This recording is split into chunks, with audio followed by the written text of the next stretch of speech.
එන්න අපි රසයට අද ස්පැගටි එකක් හදමු. මුලින්ම ඔයා ස්පැගටි ටික තම්බලා වතුර ටික බේරෙන්න තියාගන්න. ඊට පස්සේ භාජනයක් ලිපේ තෙල එකට එකතු කරගන්න බටර් මේස් හැන්දක් සහ තෙල් ටිකක්. දැන් ඒක රත් වුණාට පස්සේ ඊළඟට මම එකතු කරනවා සුදු ලුණු කුඩු ටිකක්, මිරිස් කුඩු සහ කෑලි මිරිස්. ඒ දේවල් ඔයාගේ රස අනුව එකතු කරන්න පුළුවන්. ඊළඟට තක්කාලි සෝස් මෙසෙන් දෙකක් වගේ එකතු කරගමු. තක්කාලි සෝස් වැඩි වෙන තරමට මේක රසයි. ඉතින් දැන් හොඳට කලවම් කරලා ඊට පස්සේ මම එකතු කරගන්නවා ෆ්‍රෙෂ් මිල්ක් හරියට මිලිලීටර් 100ක්. හොඳින් කලවම් කරගන්න. මෙතනදී ඔයා ලුණුත් එකතු කරන්න. දැන් ඔයාලට පුළුවන් අර හොඳින් තඹගත්ත ස්පැගටි ටික දාලා ෆ්‍රෙෂ් මිල්ක් එක හොඳට නැවත ටිකක් වෙලා ලිපේ තියාගන්න.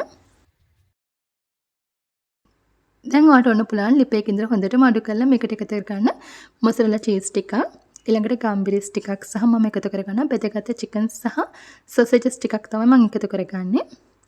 එකතු කළාම මේ වගේ කලවම් කරගන්න. ඔන්න දැන් අපේ රසම රස ස්පැගටි එක ලෑස්ති. ඉතින් මේක රෑ කෑමට ගොඩාක් හොඳට මැච් වෙනවා. ඉතින් මේ තියෙන හරිම රසවත් ස්පැගටි එක එහෙනම්වත් අනිවාර්යයෙන්ම හදලා බලන්න.